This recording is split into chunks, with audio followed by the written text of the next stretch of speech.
नमस्ते दोस्तों, मनमोहक हिंदी कहानियाँ चैनल में आप सभी का स्वागत है। आज की हमारी कहानी है बोझ। शेखर या मम्मी का यहाँ आकर रहना ज़रूरी है।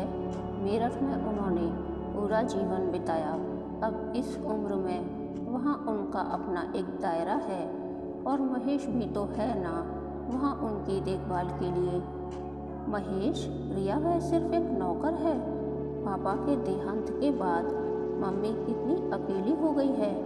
ऐसे में उन्हें अपनों की ज़रूरत है और हमारे सिवाय। वो तो ठीक है, पर उनकी लाइफ स्टाइल बिल्कुल अलग है। सुबह जल्दी उठो, नॉन वेज मत खाओ, सिर्फ साड़ी पहनो। प्लीज़ शेखर, एक दो दिन की बात हो तो झेल भी लिया जाए, पर हमेशा के लिए। इसका मतलब मेरी मम्मी तुम्हारे लिए बोझ है जिन्हें तुम्हें झेलना पड़ेगा। अगर यही बात तुम्हारी भाभी तुम्हारी मम्मी के लिए कहें तो? मेरी मम्मी ने कभी भाभी पर अपनी मर्जी नहीं थोपी। उन्हें अपने तरीके से ज़िंदगी जीने की पूरी आज़ादी दी है। पर तुम्हारी मम्मी, रिया ये मत करो, वो मत करो। देखो शेखर, मैं एक बात तुम्हें अभी से क्लियर कर देती हूँ। मम्मी के आने के बाद मैं वैसे ही रहूँगी जैसे रहती आ रही हूँ, तुम्हें अच्छा लगे या बुरा। रिया की इस बात पर शेखर ने कोई जवाब नहीं दिया। शाम को शेखर ऑफिस से जल्दी लौट आया। रिया, तुम जल्दी से तैयार हो जाओ, मम्मी को लेने स्टेशन चलना है। मैं तो तैयार हूँ, इन कपड़ों में क्या बुरा है इनमें? रिया का इशारा अपनी जीन्स की ओर था। मैं तो तुम्हें पहले ही कह चुकी थी शेखर, तुम इतने हिपोक्रेट क्यों हो? तुम्हें जब मम्मी की गैर मौजूदगी में इस ड्रेस से कोई प्रॉब्लम नहीं, तो अब अचानक। प्लीज़ रिया, मैं तुम्हें कैसे समझाऊं? तुम बात को गलत ढंग से देख रही हो। मैंने कभी तुम्हारी फ्रीडम में बाधक बनना नहीं चाहा, लेकिन परिवार के अन्य सदस्यों की खुशियों का ध्यान भी तो रखना होता है और छोटे होने के नाते हमारा कर्तव्य बनता है कि हम अपने बड़ों के विचारों को भी सम्मान दें। आउटडेटेड कहकर उन्हें परिवार से ही कांटे नहीं। शेखर, तुम ये सब इसलिए कह रहे हो क्योंकि सवाल तुम्हारी मम्मी का है, पर मैं जैसी हूँ वैसी ही रहूँगी। मुझे दो चेहरे रखने की आदत नहीं। ठीक है, जो मन आए करो, कहकर शेखर ने गुस्से में कार की चाबी उठाई और बाहर निकल गया। पीछे से रिया भी आ गई। स्टेशन पर दोनों बिल्कुल शांत खड़े थे, पर दोनों के मन के भीतर उथल पुथल मची हुई थी। कुछ ना कुछ तो जरूर कहेंगी। वैसे आज मैं साड़ी ही पहन लेती तो ठीक रहता। नहीं, अगर आज पहन लेती तो रोज़ पहनना पड़ता। ना बाबा, मुझे नहीं बनना बहन जी, और फिर क्यों रहूं उनके मुताबिक? मेरी मर्जी, मेरा घर है। अगर कुछ कहा तो करारा जवाब दूंगी। नहीं, कुछ नहीं कहूँगी, वरना बेवजह शेखर से झगड़ा होगा। चुप ही रहूँगी। सुनो सबकी, करो मन की। हाँ, यही ठीक रहेगा। रिया के भीतर विचारों के भंवर घेरा बना रहे थे। शेखर का भी यही हाल था। रिया को देखते ही मम्मी अपसेट हो जाएंगी। रिया ने जानबूझकर ऐसा किया है। मैं क्यों नहीं समझती कि शेखर की विचार श्रृंखला को ट्रेन की सीटी की आवाज़ ने तोड़ दिया। ट्रेन से उतरने पर रिया ने जब कमला जी के पांव छुए तो शेखर का पूरा ध्यान उनके चेहरे के आते जाते रंगों पर था, पर अपेक्षा से बिल्कुल विपरीत। उन्होंने कुछ नहीं कहा। अगले दिन सुबह सुबह किचन में खटर पटर की आवाज़ सुनकर रिया की आँख खुली। क्या ढूंढ रही हैं आप? रिया, चीनी और चाय की पत्ती का डिब्बा नहीं मिल रहा। इतनी सुबह मम्मी? अभी तो सिर्फ 6 ही बजे हैं। सुबह हो चुकी है बेटा, देर से उठना अच्छा नहीं है। तुम देर से उठोगी तो शेखर भी देर से उठेगा। कितना वजन बढ़ गया है उसका। मोटापा अपने साथ ढेरों बीमारियां भी लाता है। अब जाकर उसे उठाओ। उफ, कितना बोलती है सुबह सुबह। अभी से इतना भाषण, पता नहीं आगे क्या होगा। रिया रैक से चीनी का डिब्बा उतारते हुए सोचने लगी। डिब्बा मुझे दो, तुम शेखर को उठाओ। उठो शेखर। रिया ने शेखर को इतनी तेजी से झकझोरा कि शेखर हड़बड़ा गया। क्या हुआ? ये तुम अपनी मम्मी से पूछो। रिया बेटा, इधर तो आओ। ओ गॉड, तुम्हारी मम्मी एक पल सांस भी लेती है या नहीं? चलो तुम उठो, नहीं तो थोड़ी देर में आवाज़ लगा लगा कर सारी कॉलोनी को जगा देंगी। रिया और शेखर कमरे से बाहर आ गए। रिया, शेखर टिफ़िन में क्या लेकर जाएगा, मैं तैयारी शुरू कर देती हूँ। शेखर खाना लेकर नहीं जाते, ऑफिस में ही कुछ मंगा कर खा लेते हैं। क्यों शेखर, ये शौक कब से लगा लिया? रोज बाहर का खाना? क्या करूं, ऑफिस 9 बजे निकलना होता है। काम वाली बाई तब तक आती नहीं। बाई, रिया ने जॉब कर ली है क्या? नहीं नहीं, वो मुझसे खाना अच्छा नहीं बनता। वैसे भी मुझे कुकिंग में कोई दिलचस्पी नहीं है। रिया ने सफाई दी। कोई बात नहीं, मैं तुम्हें खाना बनाना सिखा दूंगी। और कमला जी उठकर किचन में चली गई। देखो शेखर, अपनी मम्मी को समझा दो, मुझे कुछ भी सीखना नहीं है। मैं जितना जानती हूँ मेरे लिए उतना ही काफ़ी है। तुम मुझे ऑफिस जाते हुए संजना के घर ड्रॉप कर देना। तुम्हारा दिमाग तो ठीक है, मम्मी को कैसा लगेगा? तुम घर पर ही रहो। शेखर, तुम मुझसे ऐसे कैसे बात कर रहे हो? देखो, मम्मी ने आते ही अपनी हुकूमत चलानी शुरू कर दी है। अगर तुम घर में शांति चाहते हो तो मेरा तुम्हारी मम्मी से दूर रहना ही ठीक है, वरना फिर तुम ही कहोगे कि मैंने तुम्हारी मम्मी की इंसल्ट। आगे कुछ कहने की ज़रूरत नहीं है, तुम्हें जहाँ जाना है जाओ, शेखर ने झुंझला कर कहा और निकल गया। उसके जाते ही रिया भी घर से निकल गई। शाम को जब वह लौटी तो कमला जी घर के बाहर बेचैनी से घूम रही थी। रिया, इतनी देर कर दी, फ़ोन ही कर देती, मुझे चिंता हो रही थी। मम्मी, मैं बच्ची नहीं हूँ जो कहीं खो जाती। रिया के शब्दों की चुभन कमला जी को तड़पा गई। रात को खाना खाते समय कमला जी की चुप्पी से शेखर सब समझ गया। मम्मी, कल संडे है, मंदिर चलोगी? शेखर ने पूछा। जरूर चलूँगी। कहाँ है? घर से ज़्यादा दूर है। और फिर बातों का सिलसिला शुरू हो गया। शेखर जानता था जब भी मम्मी का मन अशांत होता तो पापा उन्हें मंदिर ले जाते थे और मंदिर से लौटते ही वह कहती, मैं अपनी सारी परेशानियाँ ईश्वर को उसके घर जाकर दे आई हूँ, अब वही जाने।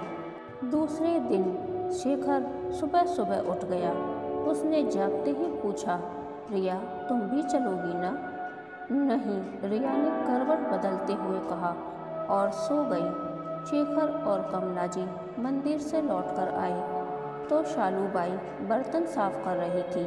शालू, तू बस बर्तन साफ कर ले, आज खाना मैं बनाऊंगी। क्या बात करती हो आंटी, सच? चलो, आज मेरा आदमी खुश हो जाएगा।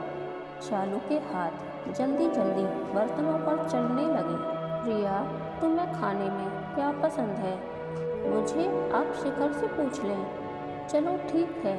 कमला जी पूरे उत्साह से खाना बनाने में जुट गई। लंच के वक्त पहला कौर खाते ही शेखर बोला, मम्मी आज बहुत दिनों बाद इतना अच्छा खाना खा रहा हूँ, वरना शालू की बनाई सब्जी में तेल ज़्यादा और सब्जी कम नज़र आती है। क्यों रिया, क्या शेखर सही कह रहा है? नहीं तो ऐसा कुछ नहीं है। रिया ने भावहीन चेहरे से कुछ इस तरह कहा कि खाने की बात वहीं खत्म हो गई। शेखर, सुबह जल्दी उठ जाना, कल से हम सब सुबह थोड़ी दूर घूम आया करेंगे। मैं तो बिल्कुल नहीं जाऊंगी। रिया ने हाथ खड़े कर दिए। सुबह शेखर जल्दी उठ गया। पार्क में घूमते हुए वह इंतजार करता रहा कि मम्मी शायद कुछ कहें, पर ऐसा कुछ नहीं हुआ। फिर यह रोज का सिलसिला बन गया। एक दिन कमला जी बोली, रिया, मैं सोच रही थी कि शाम से खाना बनवाने की बजाय क्यों ना हम दोनों मिलकर। नहीं मम्मी, बिल्कुल नहीं। कल आपको ही लगेगा कि मैंने सारा घर का काम आप पर डाल दिया। प्लीज़, जैसे चल रहा है वैसे ही चलने दीजिए। और हाँ, आज मैं शॉपिंग करने जा रही हूँ, आप मेरा इंतज़ार मत करना। शाम को जब रिया लौटी तो उसके हाथों में कई बैग्स थे। कुछ लाई हो? हाँ, अपने लिए कुछ कपड़े लाओ, मैं भी देखूं। कमला जी ने उत्सुकतावश रिया के हाथों से बैग्स ले लिए। वे एक एक कर कपड़ों को देखने लगे। हर कपड़े पर लगा प्राइस टैग उनकी आंखों में विस्मय भरने लगा। इतने महंगे? रिया, अभी तुम्हारी नई गृहस्थी है, कुछ सोच समझ कर खर्च करो। इस तरह तो तुम। कमला जी कुछ कहते कहते रुक गई। मम्मी, अब वो पुराना समय नहीं रहा कि अपनी इच्छाओं को मारकर आने वाली जनरेशन के लिए पैसे बचाए जाएं। और फिर हम कमाते क्यों हैं? अच्छा खाओ, अच्छा पहनो और लाइफ को भरपूर जियो। कल किसने देखा है? ठीक कह रही हो रिया, जीवन तो भरपूर जीने के लिए ही है, पर ये फिजूल खर्ची। ये मैं इसलिए नहीं कह रही क्योंकि मैं सास हूँ। मेरी जगह तुम्हारी मम्मी होती तो वो भी यही कहती। शेखर ऐसा करता तो मैं उसे भी टोकती। रिया, तुम्हें जीवन का अनुभव नहीं है। शेखर बता रहा था कि हर महीने 20,000 रुपये तो बैंक लोन की किस्त जाती है। बेटा, कर्ज लेकर सुविधाएं जुटाना अक्लमंदी नहीं। तुम समझदार हो। इस घर और शेखर की पूरी जिम्मेदारी तुम्हारे ऊपर है। जैसा चाहोगी वैसा ही तुम्हारा घर बनेगा। फिर बुरे वक्त के लिए भी कुछ पैसे हमेशा पास में होने चाहिए। तो आप चाहती हैं कि हमारा बुरा वक्त आए? रिया का यह विस्मार कमला जी के मन में धंस गया। ऑफिस से लौटकर आने के बाद अपनी माँ की नम आंखों को देखकर शेखर भाप गया कि आज घर में ज़रूर कुछ हुआ है। मम्मी, क्या हुआ? तबीयत ठीक नहीं है क्या? नहीं बेटा, ऐसी कोई बात नहीं है, बस अब यहाँ मेरा मन नहीं लगता। मुझे मेरठ वापस जाना है, तू मेरा रिजर्वेशन करवा दे। क्या हुआ मम्मी? शेखर घबरा गया। रिया ने कुछ कहा या मुझसे कोई गलती हो गई? आप तो हमेशा के लिए आई थी ना? मेरे बच्चे, ऐसा मैंने कब कहा कि मैं यहाँ हमेशा रहने के लिए आई हूँ? मैं तो तुम दोनों की गृहस्थी देखना चाहती थी। तुम दोनों यहाँ ठीक हो, खुश हो, देख लिया बस। अब जाना चाहती हूँ, वहाँ घर सूना पड़ा है। मम्मी, आप ही तो कहा करती थी कि घर तो घर के लोगों से बनता है, वरना ईंट गारे की दीवारों को तो सिर्फ मकान कहते हैं। मम्मी, वहाँ कौन है? आप कहीं नहीं जाएंगी। शेखर की आवाज़ अपराध बोध से थरथरा गई। वह खुद को बहुत असहाय महसूस कर रहा था। जिस माँ ने जीवन भर उस पर अपनी ममता लुटाई, आज उसी माँ का वह ख्याल नहीं रख पाया। उसका मन कर रहा था कि वह चीख चीख कर रिया से लड़े, लेकिन उससे भी क्या हासिल होगा। तू परेशान मत हो शेखर, मैं 1-2 महीने में फिर आ जाऊंगी। सच? हाँ बेटा। कमला जी ने शेखर के सिर पर हाथ फेरा। उनकी जिद के कारण शेखर ने रिजर्वेशन करवा दिया। रिया, तुमने मम्मी से क्या कहा? मैं क्यों कुछ कहूँगी, पर मैं उनके इशारों पर अपनी ज़िंदगी नहीं चलाऊंगी। शेखर, हम बच्चे नहीं हैं क्या? हम अपना भला बुरा नहीं समझते? फिर क्यों मम्मी हमेशा ये प्रूव करने में लगी रहती हैं कि मैं मैच्योर नहीं हूँ? उनका हर मामले में दखलंदाजी करने का नेचर ही सारी समस्या की जड़ है। और इस उम्र में उनको हैंडल करना बहुत ही मुश्किल है। बस करो रिया, प्रॉब्लम तुम में है। तुम सिर्फ और सिर्फ अपने बारे में सोचती हो।